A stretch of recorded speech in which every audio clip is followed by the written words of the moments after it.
Assalamualaikum warahmatullahi wabarakatuh. Selamat siang, pagi, sore, dan malam Mbak Kinkin. Kami dari kelompok 20 kelas B tahun 2023. Saya Kaniana Nita dengan NIM 14106230016. Dengan saya Anindya Nurcaya Putri 14 10 62 30 45. Di sini kami akan membahas bab 1 sampai bab 3 dari analisis semiotika Louis himself logo Nestle pada iklan Koko Crunch DHA tahun 2023. Dan pertama, kita akan mulai dari mengapa topik ini penting. Kalau kita lihat sekarang, di era digital itu, orang-orangnya lebih cenderung percaya pada visual dibandingkan teks. Misalnya kalau kita lihat iklan atau logo, kita langsung punya kesan tertentu tanpa harus baca panjang. Menariknya, kita sering gak sadar kalau sebenarnya eh, kita itu sedang dipengaruhi dengan visual. Hal itu yang menyebabkan eh, di hari ini kami ingin membahas bagaimana logo itu bisa menjadi alat komunikasi yang sangat kuat. Boleh dilanjut? Yang pertama ada latar belakang. Latar belakang itu adalah karena logo ini bukan hanya identitas brand, tetapi juga simbol yang membawa makna. Dan dalam kasus ini, Nestle menggunakan logo mereka di dalam iklan Coco Crunch untuk membangun kepercayaan, terutama untuk ke orang tua. Dan karena targetnya adalah anak-anak, visual di uh, visual di situ menjadi sangat variatif. Jadi ada strategi komunikasi visual yang terdapat dalam situ. Dan menariknya, makna dari logo itu sendiri nggak selalu sama. Karena tiap-tiap orang itu berbeda menangkap maknanya tergantung audiensnya. Boleh dilanjut?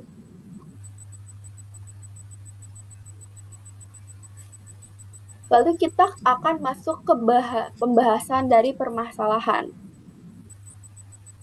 Dari situ saja kita sudah memiliki beberapa pertanyaan utama, seperti bagaimana bentuk visual logo Nestle itu sendiri, apa makna yang sebenarnya terkandung di dalamnya. Lalu yang ketiga adalah bagaimana hubungan bentuk dan juga makna, dan juga yang terakhir, bagaimana logo bisa berfungsi sebagai komunikasi visual.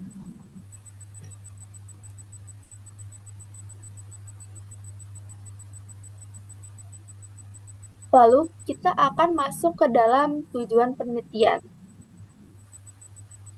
Sebenarnya untuk tujuan penelitian ini itu sederhana namun penting.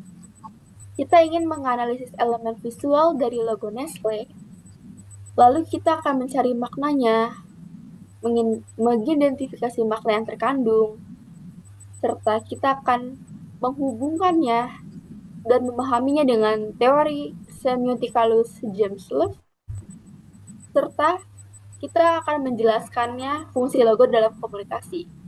Dan di mana akhirnya kita bisa melihat bahwa logo itu bukan cuma gambar, tapi punya fungsi komunikasi yang kuat. Untuk penelitian ini, kita memiliki dua manfaat, yaitu manfaat akademik serta manfaat praktis.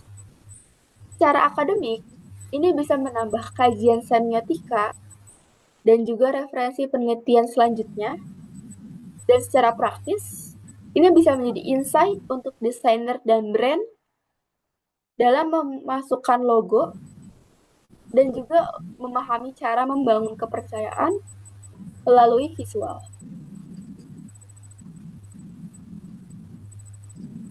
Boleh dilanjut? Kita akan masuk ke dalam konsep utama. Untuk konsep utama ini sendiri, kita memiliki 4 konsep utama, yaitu komunikasi visual, branding, dan brand identity, logo sebagai tanda, makna, form, dan substance. Dan untuk manfaat dari konsep utama itu sendiri, di penelitian ini saling berkaitan, karena logo itu bukan bagian dari branding, tapi bagian dari komunikasi lewat visual. Lalu kita akan masuk ke komunikasi visual. Komunikasi visual itu adalah cara menyampaikan sesuatu melalui pesan yang meliputi gambar, warna, atau simbol. Dan kenapa sih visual ini sangat penting? Karena di otak kita itu lebih cepat memproses gambar dibanding teks. Akibatnya, lebih cepat dipahami dan juga mampu memicu emosi audiens. Biasanya komunikasi visual itu digunakan dalam iklan untuk mempengaruhi persepsi. Makanya iklan sekarang lebih banyak pakai visual untuk menarik perhatian dan mempengaruhi emosi dari audiens. Boleh dilanjut?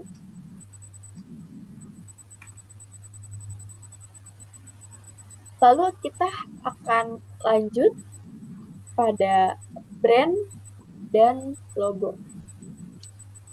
Untuk logo ini sendiri adalah identitas utama brand yang membantu membedakan produk, membangun citra dan juga kepercayaan, serta mengandung nilai-nilai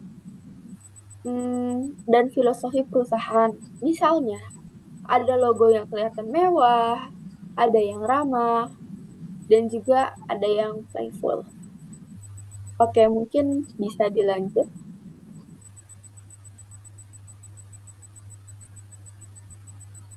Selanjutnya, kita akan masuk kepada konsep tanda. Untuk konsep tanda sendiri, atau dalam semiotika, logo itu disebut tanda.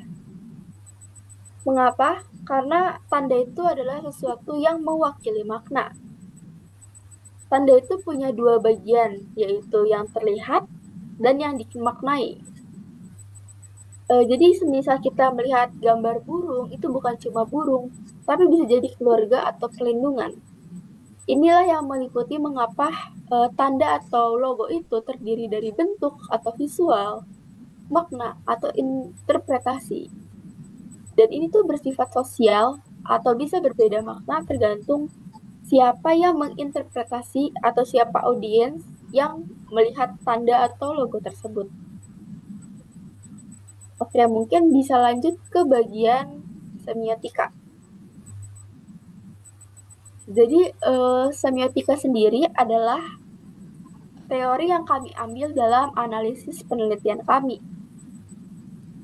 Semiotika sendiri itu adalah ilmu yang mempelajari tentang tanda dan juga makna, dan digunakan untuk memahami pesan yang tersembunyi, karena yang penting di sini adalah makna yang nggak selalu sama.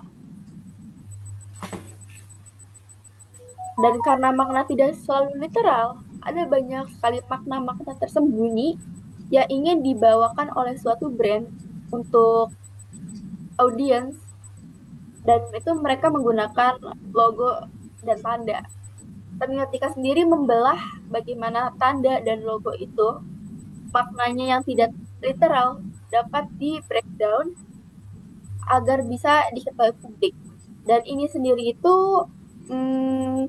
dipengaruhi oleh budaya dan juga pengalaman, tergantung cara masing-masing orang berpikir. Oke, mungkin bisa langsung lanjut ke teori Huygens-Zulf. Untuk teori Huygens-Zulf ini sendiri,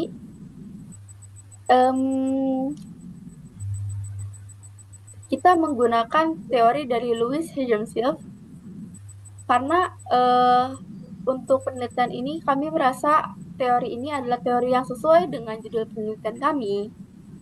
Dan untuk teori Louis Huygens-Zulf ini, dia membagi tanda menjadi dua, yaitu expression atau bentuk dan juga konten atau makna. Expression itu adalah yang kita lihat, misal warna logo atau bentuk logo, sedangkan konten atau makna adalah hal yang kita tangkap. Jadi ini adalah makna yang muncul dari hubungan keduanya. Untuk teori Louis Higginsolf ini bersifat sistematis dan juga terukur. Dan juga terstruktur. Berbicara tentang struktur, kita lanjut ke bagian struktur makna. Untuk struktur makna ini sendiri terbentuk dari hubungan antar tanda. Ada yang namanya tanda paradigmatik dan juga tanda sistematik. Untuk tanda paradigmatik, ini adalah sebutan dari pilihan tanda. Sedangkan sistematik adalah susunan dari tangga. Nah, sederhananya, pilihan elemen dan susunannya itu mempengaruhi makna yang dihasilkan. Mungkin kita bisa lanjut ke bagian variabel.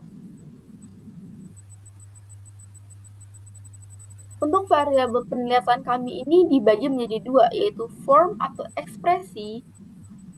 Form itu adalah bentuk visual seperti warna dan simbol. Lebih tepatnya, bentuk, warna, simbol, serta tipografi. Lalu yang kedua adalah substance atau makna. Makna ini sendiri itu terdapat seperti nilai dan juga emosi, filosofi, dan citra brand. Sebenarnya untuk substance ini adalah hal yang diulik dari teori Louis Higginsolf terhadap form atau bentuk dari logo itu sendiri. Seperti kalau kita bedah itu nilai yang terkandung di dalam logonya. Kalau dari kami sendiri itu dibahas bahwa logo Nestle yang merupakan burung dan juga sarang burung itu sebagai bentuk dan simbol itu hanya sarang burung dan burung. Namun untuk nilai dan filosofinya itu adalah perlindungan kepada orang tua dan anak dan bagaimana brand ini tuh maturing. Jadi emosi yang disampaikan kepada brand ini untuk masyarakat khalayak adalah brand ini itu grounded dan merangkul dan juga hangat. Ini juga berkaitan dengan citra brand. Brand ini ingin dilihat sebagai brand yang ramah, yang sangat family atau keluarga, dan juga hangat. Jadi dari penelitian kami sendiri, kami memiliki dua variabel penelitian utama, yaitu form dan juga substance. Mungkin boleh dilanjut. Nah, selanjutnya ada paradigma. Pada bagian ini penelitian kami itu menggunakan paradigma interpretif atau makna subjektif dan kritis media tidak netral. Nah, paradigma interpretif ini berarti kami melihat bahwa makna dari sebuah logo tidak bersifat tetap, tetapi juga bisa berbeda-beda tergantung pada sudut pandang audiens. Lalu ada logo bisa membawa ideologi. Selain itu, kami juga menggunakan logo bisa membawa pesan tersembunyi, bahkan ideologi tertentu yang sengaja dibangun oleh perusahaan tersebut. Lalu ada penelitian kami menggunakan pendekatan kualitatif, yaitu kami tidak fokus pada angka ataupun statistik, tetapi lebih pada pemahaman makna secara mendalam. Nah, pendekatan ini tuh cocok karena kami ingin menggali bagaimana sebuah logo bisa mengandung makna simbolik, emosional, dan juga filosofis. Dengan pendekatan ini, kami bisa menganalisis lebih dalam bagaimana audiens memahami visual logo Nestle. Lalu di sini ada metode. Metode kami menggunakan analisis semiotik model Louis Higginsolf. Metode ini berfokus pada hubungan antara bentuk atau ekspresi, expression, dan makna atau isi konten. Melalui metode ini, kami tidak hanya melihat logo sebagai gambar, tetapi sebagai sistem tanda yang memiliki makna tertentu. Jadi, setiap elemen visual dianalisis untuk melihat bagaimana makna itu dibentuk. Lalu selanjutnya ada objek penelitian. Objek penelitian kami ini adalah logo Nestle yang terdapat pada iklan produk Coco Crunch di HA tahun 2023. Kami melihat objek ini karena iklan tersebut menyasar ke anak-anak dan orang tua, sehingga menarik untuk dianalisis dari segi makna visualnya. Media visual dalam iklan ini menjadi sumber utama dalam penelitian kita. Lalu ada pengumpulan data. Dalam penelitian ini, kami menggunakan dua teknik pengumpulan data, yaitu dokumentasi visual iklan dan juga studi literatur, buku, dan jurnal. Dengan dua teknik ini, data yang kami ambil dapat menjadi lebih kuat dan terstruktur. Lalu ada informan. Informan kami melibatkan sebanyak 5 hingga 10 orang dengan teknik pervasive sampling, yaitu informan dipilih berdasarkan kriteria tertentu, yaitu mereka yang memahami visual dan komunikasi. Tujuannya adalah untuk mendapatkan sudut pandang yang relevan dalam makna logo Nestle. Lalu selanjutnya ada coding data. Setelah data terkumpul, langkah selanjutnya adalah melakukan coding data. Nah, coding ini bertujuan untuk mengelompokkan data berdasarkan kategori tertentu seperti warna, bentuk, simbol, dan juga makna. Dengan proses ini, data menjadi lebih terstruktur dan mudah dianalisis dalam tahapnya. Contohnya elemen visual atau data yang itu warna coklat, lalu kategori ekspresinya itu ada warna, dan kategori makna itu adalah kehangatan alami. Lalu ada sarang burung, yaitu simbol yang juga yang diartikan sebagai perlindungan keluarga, yang dimana sarang burung itu di, dapat dikatakan sebagai rumah kita untuk berlindung. Lalu juga ada anak burung, yaitu ikon dari logo Nestle, itu adalah kepedulian dan nutrisi. Lalu ada tulisan Nestle, itu tipografi, dan juga kepercayaan brand global lokal. Lalu ada komposisi logonya, yaitu kategori ekspresinya ada tata letak, dan juga kategori isi atau maknanya itu adalah keseimbangan dan profesionalitas. Lalu ada from. Analisis from pada tahap ini adalah kami melihat elemen visual dari logo Nestle-nya. Warna coklat yang dominan memberikan kesan natural dan hangat, kemudian bentuk sarang yang melambangkan perlindungan dan kenyamanan, anak burung menggambarkan perhatian nutrisi dan juga untuk anak-anak, sedangkan tipografi yang sederhana menunjukkan kesan profesional dan dapat dipercaya. Semua elemen ini tidak dibuat secara kebetulan, tetapi memiliki makna tertentu. Lalu selanjutnya ada analisis makna. Logo Nestle mempresentasikan nilai keluarga dan kepedulian terhadap anak. Logo ini juga memberikan kesan aman, dapat terpercaya yang sangat penting dalam produk makanan. Selain itu, logo ini memperkuat citra Nestle sebagai brand global yang peduli terhadap konsumennya. Lalu ada hubungan from dan makna. Pada bagian ini kami... Ntar ini gue potong. Lu ngomongnya jangan cepet-cepet, nggak bakal... Ya. Ada pembahasan makna. Dalam pembahasan ini, kami menekankan bahwa logo itu tidak bersifat netral. Nah, logo ini tuh mengandung pesan-pesan yang tersembunyi, sengaja dibangun oleh si perusahaan Nestle ini. Nah, abis itu visualnya bahkan bisa lebih kuat dibandingkan teks dalam mempengaruhi si audiens tersebut. Hal ini tuh menunjukkan bahwa si komunikasi visual ini memiliki peran yang sangat besar dalam dunia periklanan. Lalu ada temuan utama, yang dimana dari penelitian ini kami menemukan bahwa logo merupakan sistem data yang sangat kompleks. Makna dibangun secara strategis, audiens ikut membentukkan makna, branding sangat bergantung pada visual. Namun, audiens ini juga memiliki peran dalam membentuk makna tersebut. Sehingga branding sangat bergantung pada bagaimana visual tersebut dipersepsikan oleh audiens. Lalu untuk kesimpulannya itu, logo Nestle memiliki makna simbolik yang kuat. Maknanya juga terbentuk dari hubungan visual dan interpretasi. Semiotika membantu membongkar makna tersembunyi. Lalu ada visual berperan besar dalam komunikasi modern. Makna tersebut terbentuk dari hubungan antara visual dan juga interpretasi audiens. Pendekatan semiotika membantu kita memahami makna tersembunyi di balik sebuah logo. Dan yang paling pentingnya itu adalah visual memiliki peran besar dalam komunikasi modern, terutama dalam membangun kepercayaannya.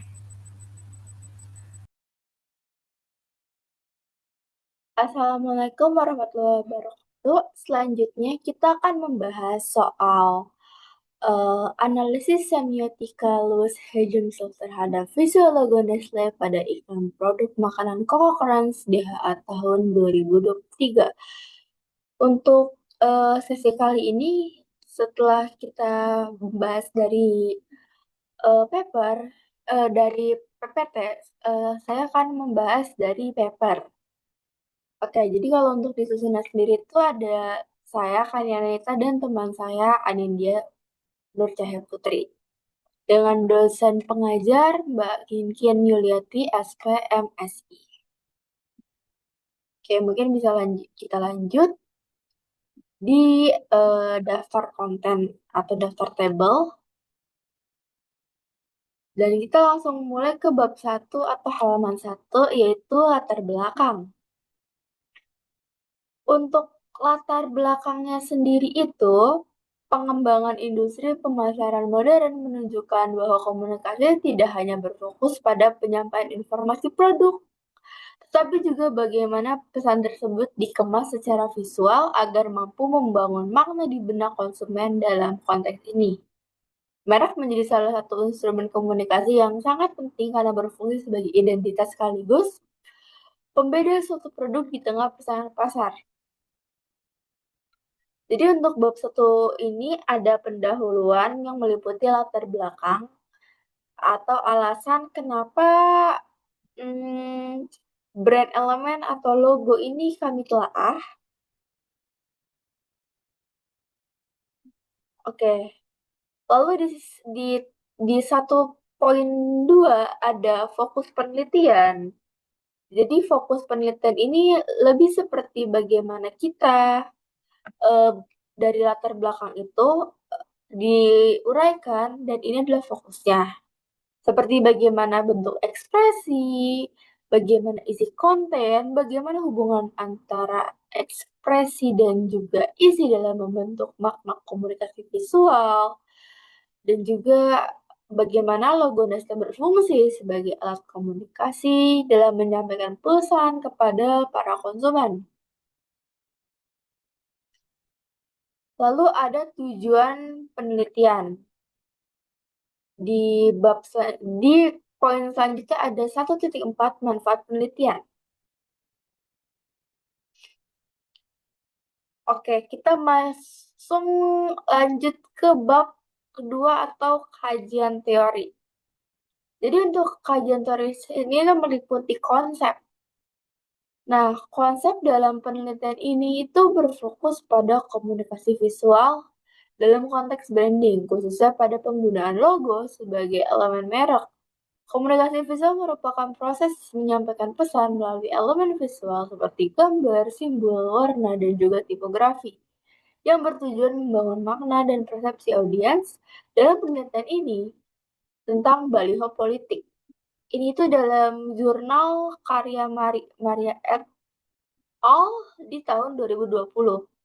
Jurnal lain juga menyebutkan Purnama Sari bahwa Penelitiannya itu adalah tentang merancang logo UMKM, menunjukkan bahwa logo merupakan bagian yang penting dari brand identity yang juga mampu memperkuat positioning merek melalui elemen visualnya. Nah, kalau dari penelitian yang diteliti oleh Pamungkas dan juga Yendrawan, penelitian terhadap logo Meta menunjukkan bahwa elemen visual tersebut tidak hanya bersifat estetis, tapi juga menyampaikan makna implisit yang berkaitan dengan identitas dan karakter merek. Lalu ada lagi penelitian yang menunjukkan bahwa logo berfungsi sebagai simbol komunikasi yang mampu mempresentasikan nilai, filosofi perubahan, dan studi mengenai logo sepatu Vans menemukan bahwa elemen visual dalam logo mampu menyampaikan nilai seperti kebebasan, kreativitas, dan juga identitas budaya kepada konsumen. Ini adalah penelitian oleh Adrianto pada tahun 2024. Lalu penelitian dari Permana dan Wismawati pada tahun 2022 menyebutkan bahwa logo berperan sebagai identitas perusahaan yang memiliki makna simbolik dalam penelitian tentang logo bumbu bambu. Dan di sini tuh ditemukan bahwa logo memang berfungsi sebagai identitas sekaligus media komunikasi yang mengandung makna, budaya, dan juga karakter produk. Lalu dari berbagai penelitian itu, kami dapat menyimpulkan bahwa logo tidak hanya berfungsi sebagai identitas visual, tetapi juga sebagai sistem tanda dalam komunikasi yang mengandung makna.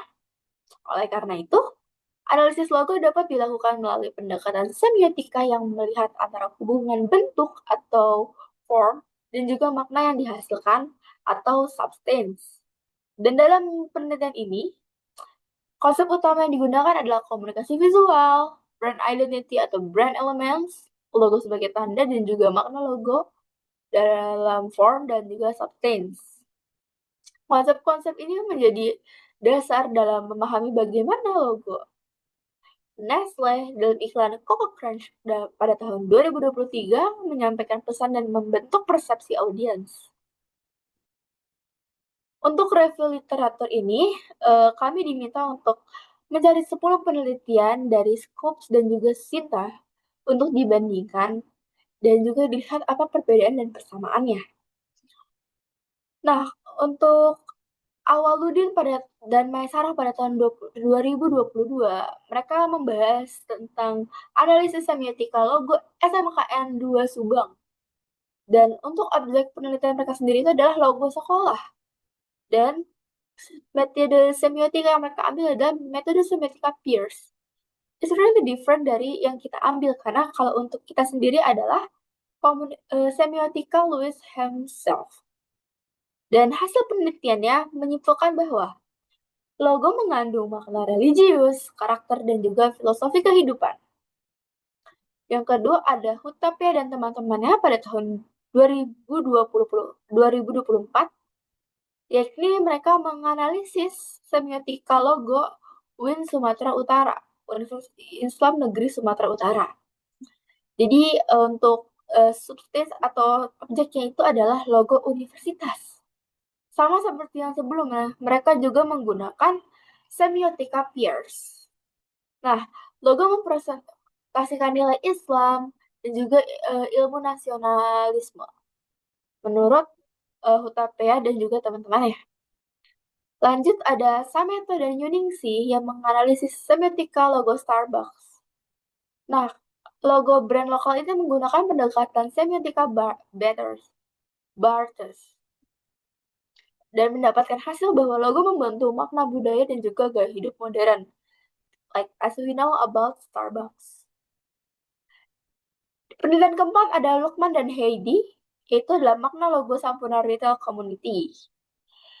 Jadi ini adalah logo komunitas sama menggunakan semiotika Peirce dan menemukan bahwa logo sebagai identitas dan juga komunikasi dari komunitas itu sendiri. Mungkin bisa dilanjut lagi, ada Sultanatah Dan Mariam, analisis semiotika logo Brodo dengan objek logo produk fashion dengan semiotika Bartes yang hasil itu adalah logo menggambarkan maskulinitas dan identitas produk. Yang keenam ada Alma, Rich, dan Aulia pada tahun 2025. Ini adalah studi yang terbilang cukup baru. Dan yang mereka analisis adalah semiotika logo Rolex. Rolex sendiri adalah logo dari luxury brand. Jadi memang yang mereka telah adalah logo dari brand Rolex atau jam tangan Rolex. Semiotika yang dipakai masih sama yaitu Barters dan mendapatkan hasil bahwa logo mempresentasikan status sosial dan juga kekuasaan. Di penelitian ketujuh ada Andini dan Saifullah. Pada tahun 2021, mereka menganalisis makna konotatif logo Nindya Karya. Nindya Karya adalah suatu perusahaan, jadi yang mereka telah itu adalah logo perusahaan. Untuk jurnal mereka sendiri, mereka menyebutkan bahwa mereka menggunakan metode penelitian semiotika. Namun, semiotika yang mereka pakai adalah semiotika secara general. Dan hasilnya adalah logo mengandung makna simbolik dari suatu perusahaan. Nomor 8 ada Jacques et al. Atau Jacques dan teman-teman ya, yang membahas analisis semiotika logo Telkomsel. Logo Telkomsel ini adalah logo perusahaan telekomunikasi. Jadi semiotika yang diambil adalah semiotika Peirce. Logo ini mencerminkan budaya lokal dan juga digitalisasi. Selanjutnya ada Skipper, yaitu Brand Logo Visual Analysis and Fashion Brands. Sebenarnya kalau untuk Keeper ini adalah jurnal internasional dari Scopes, dan yang mereka analisis itu ada analisis visual. Hasilnya ada elemen visual membentuk persepsi brand, masyarakat pada brand. Lanjut ada yang terakhir Jose ini. Jose ini juga merupakan jurnal internasional dengan judul Brand Visibility in Packaging, yaitu logo pada kemasan. Jadi sama pendekatan adalah analisis visual, yaitu posisi dan visual logo mempengaruhi perhatian konsumen. Nah, seperti yang sudah dibahas, akan dilanjut dengan persamaan dan perbedaan. Apa persamaan dan perbedaan penelitian-penelitian terdahulu dengan penelitian-penelitian atau penelitian kami yang memang ingin kami analisis? Jadi di sini ada persamaan dan perbedaan, seperti persamaannya adalah sama-sama menganalisis makna logo, sama-sama menggunakan semiotika, sama-sama makna simbolik, sama-sama sebagai komunikasi visual, sama-sama menganalisis elemen visual, sama-sama menggunakan simbol dan makna, sama-sama konotatif, sama-sama analisis logo, sama-sama menganalisis brand sama visual branding, sama-sama dengan persepsi logo. Nah, mungkin di perbedaannya adalah pembahasannya. Jadi kalau untuk yang nomor satu itu membahas objek pendidikan, nomor dua membahas tidak fokusnya pada iklan, ada fokus budaya global, objek komunitas, produk fashion, brand luxury, perusahaan konstruksi, fokus rebranding, metode kuantitatif, dan juga fokus kemasan. In which is really different that hal yang memang kita mau bahas yaitu metode kualitatif dari Lewis himself. Untuk teori-teorinya sendiri ini ada teori logo, lalu juga ada teori makna logo, dan juga teori komunikasi visual. Tapi khusus untuk hari ini saya akan membahas teori yang akan kita pakai yaitu teori semiotika Lewis himself. Jadi untuk Lewis himself ini tanda tidak hanya dipahami sebagai hubungan sederhana, tetapi juga sebagai penanda dan juga sebagai sistem yang kompleks yang melibatkan hubungan antara ekspresi, expression, dan juga isi content dalam proses pembentukan makna. Dalam bukunya pada tahun 1961. Nah, jadi Hazemsuf ini membaginya tuh ke dalam dua kontinum, yaitu kontinum ekspresi dan juga kontinum konten. Oke, lanjut ke variabel penelitian kita. Ada form dan juga bentuk visual logo, warna logo, simbol logo, tipografi, komposisi visual, dan juga proporsi. Lalu kedua ada substance, yaitu makna logo, nilai filosofi, pesan emosional, hubungan dengan produk, makna simbolik, dan juga kesesuaian dengan brand. Oke, mungkin bab 3 kan dilanjutkan oleh teman saya. Itu breakdown dari hasil pembahasan paper. Kami sangat menerima revisi jika masih ada dari kami yang kurang. Terima kasih banyak. Jadi di sini ada bab 3 yaitu metode penelitian. Yang pertama 3.1 paradigma penelitian. Nah, pada bagian ini dijelaskan bahwa penelitian menggunakan paradigma interpretatif dengan kecenderungan kritis, yang artinya penelitian tidak melihat realitas sebagai sesuatu yang pasti dan tunggal, tetapi sebagai sesuatu yang dibentuk melalui interpretasi manusia. Dalam konteks penelitian ini, logo Nestle pada iklan Crunch tidak hanya dilihat sebagai gambar, tetapi sebagai tanda yang memiliki makna simbolik. Nah, pendekatan interpretatif digunakan untuk memahami makna di balik visual logo, sedangkan pendekatan kritis digunakan untuk mengungkapkan adanya nilai ideologi atau kepentingan tertentu dalam iklan. Jadi penelitian ini tidak hanya menjelaskan apa yang terlihat, tetapi juga apa makna tersembunyi di baliknya, seperti pesan tentang kepercayaan, kualitas, dan nilai gizi yang ditunjukkan kepada konsumen, khususnya untuk si orang tua. Nah, lalu dengan demikian paradigma interpretatif kritis dalam penelitian ini digunakan untuk memahami makna visual logo sebagai sistem tanda, lalu menafsirkan hubungan antara bentuk form dan makna substance, dan mengungkapkan pesan implisit dan nilai yang dikonstruksi dalam iklan, lalu menganalisis peran logo sebagai alat komunikasi yang membentuk persepsi konsumsi. Lalu titik 3 ada pendekatan penelitian. Pendekatan penelitiannya itu kita menggunakan pendekatan kualitatif karena fokusnya adalah memahami makna, bukan menghitung angka. Pendekatan ini cocok untuk menganalisis logo sebagai teks visual yang mengandung simbol dan pesan.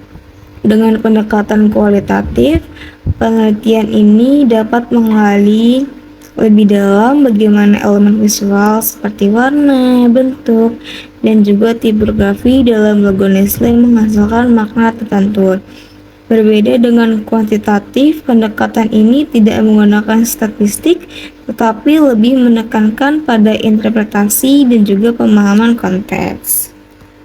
Nah, melalui pendekatan ini, penelitian berusaha menjelaskan bagaimana logo dapat membentuk persepsi audiens dan juga menyampaikan pesan secara visual dalam iklan. Bisa dilihat, lalu dengan demikian pendekatan kualitatif dalam penelitian ini digunakan untuk menginterpretasi.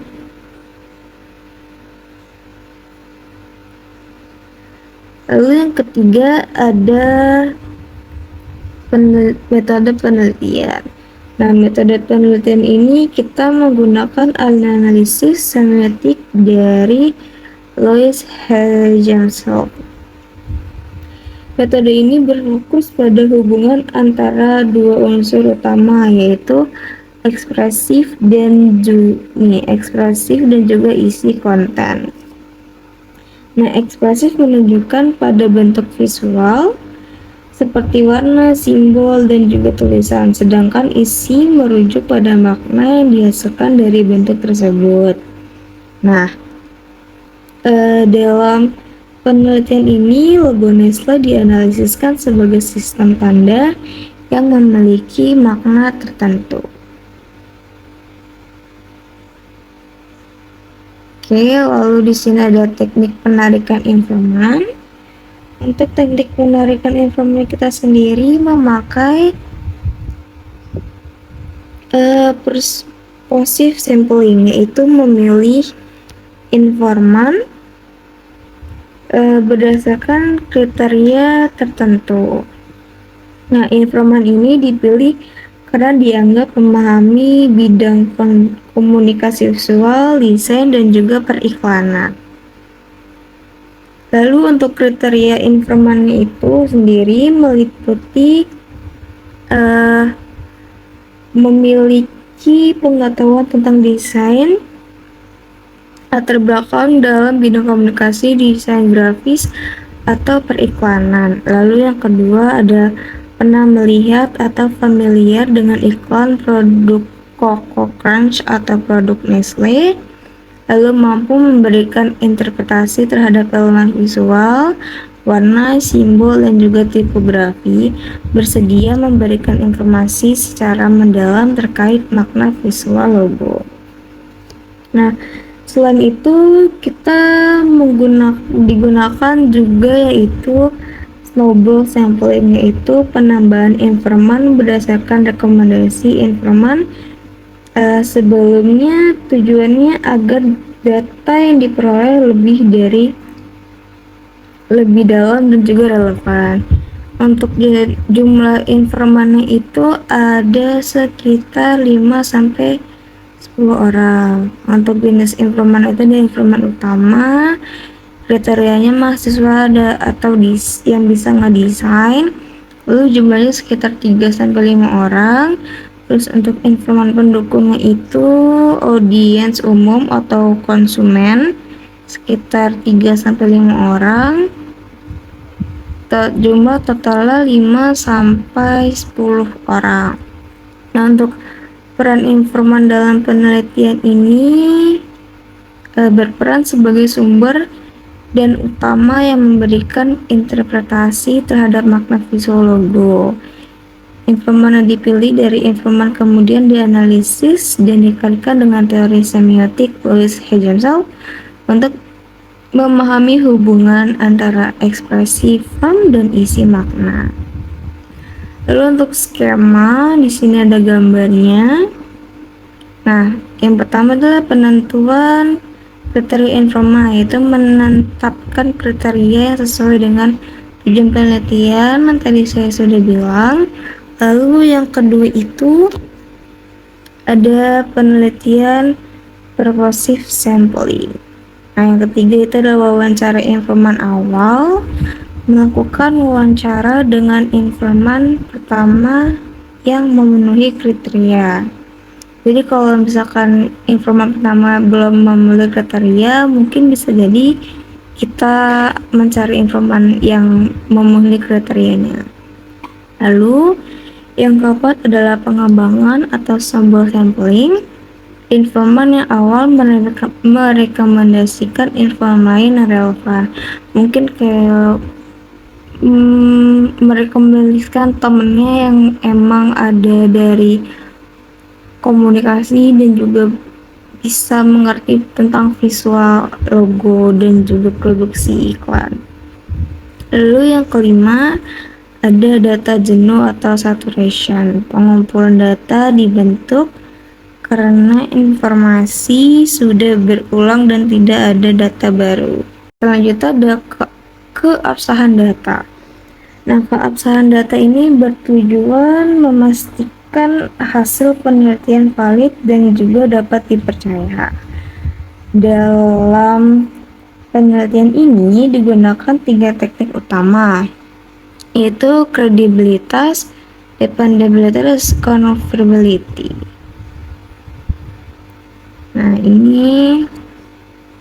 Nah, untuk credibility itu memastikan kebenaran dan melalui triangulasi teori.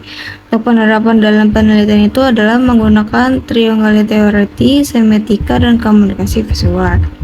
Lalu ada dependability, yaitu menjaga konsistensi proses penelitian. Ini menggunakan langkah analisis yang sistematis. Lalu confirmability, yaitu memastikan hasil berdasarkan data, bukan dari opini pribadi. Untuk penerapan dalam penelitian adalah interpretasi didasarkan pada data visual logo.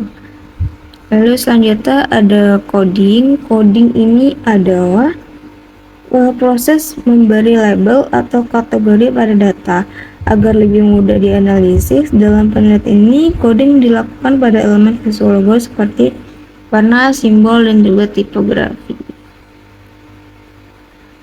Ini ya. Lalu selanjutnya ada tabel.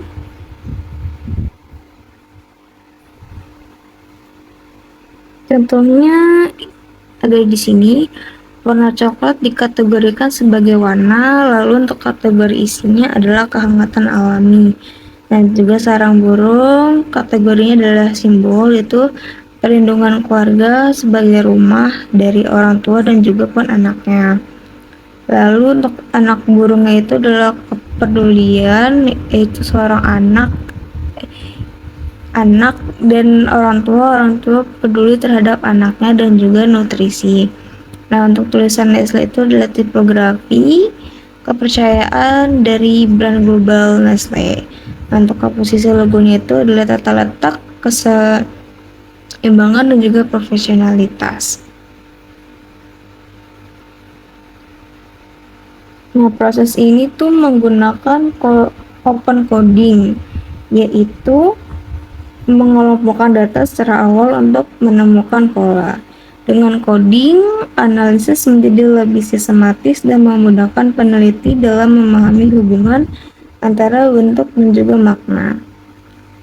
Untuk selanjutnya adalah strategi penelitian. Strategi penelitian yang digunakan adalah analisis teks visual dan interpretatif. Logo dipandang sebagai teks yang bisa dibaca dan ditafsirkan. Penelitian ini juga menggunakan semiotik struktural yang melihat hubungan antara elemen visual dan juga makna dalam satu sistem. Strategi ini membangun peneliti memahami bagaimana makna tidak muncul secara acak, tapi dibentuk oleh struktur tanda. Nah, selain itu, pendekatan interpretatif digunakan untuk menggali makna tersembunyi yang mungkin tidak terlihat secara langsung. Jadi penelitian ini tidak hanya deskriptif, tetapi juga analitis dan mendalam. Lalu selanjutnya itu ada metode pengumpulan. Di metode pengumpulan ini ada melalui dua cara, yaitu dokumentasi dan studi ke perpustakaan, yaitu literatur. Nah, untuk data dokumentasi itu adalah mengambil visual dari iklan Coco Crunch DHA tahun 2023. Tujuannya adalah mengidentifikasikan elemen visual. Lalu untuk studi kepustakaannya yang dari buku dan jurnal ilmiah yang telah kita ambil, tujuannya adalah landasan teori dan analisis makna dari Louis Hajamsel. Nah, yang 9 ada metode analisis data. Metode analisis data dilakukan menggunakan metode dari Miles, Haberman, dan juga Saldana tahun 2014. Dari di sini terdapat 3 tahap, yaitu reduksi data, penyajian data, dan juga penarikan kesimpulan. Nah, reduksi data itu adalah pemilih data yang relevan seperti warna, simbol, dan juga lain-lainnya. Lalu yang kedua, penyajian data, yaitu data display, menyusun data dalam bentuk deskriptif atau tabel. Lalu yang ketiga adalah penarikan kesimpulan, yaitu menemukan makna dari data. Ini ada alurnya, ada data visual logo, reduksi data, habis itu penyajian data, analisis semiotika, dan juga interpretasi makna dan juga kesimpulan. Nah, sekian dari saya. Apabila ada kesalahan kata, mohon dimaafkan. Assalamualaikum warahmatullahi wabarakatuh. Sebagai penutup, dapat kita pahami bahwa logo bukan sekedar elemen visual, tetapi merupakan sistem tanda yang syarat makna. Melalui pendekatan semiotika Lois-Higginson, kita dapat melihat bahwa hubungan antara expression atau bentuk dan konten atau makna membentuk pesan yang kuat dalam komunikasi visual. Logo Nestle pada iklan Coco Crunch DHA 2023 tidak hanya merepresentasikan identitas brand, tapi juga menyampaikan nilai-nilai seperti kepercayaan, kepedulian, dan juga kehangatan keluarga. Hal ini menunjukkan bahwa visual memiliki peran yang sangat besar dalam memengaruhi persepsi dan membangun hubungan emosional dengan audiens. Dengan demikian, penelitian ini menegaskan bahwa dalam era komunikasi modern, visual, terutama logo, menjadikan alat komunikasi yang strategis dan tidak bisa dipandang secara sederhana. Akhir kata, kami mengucapkan terima kasih atas perhatiannya yang diberikan. Kami sangat terbuka terhadap kritik dan saran yang membangun kita. Jadi, assalamualaikum warahmatullahi wabarakatuh.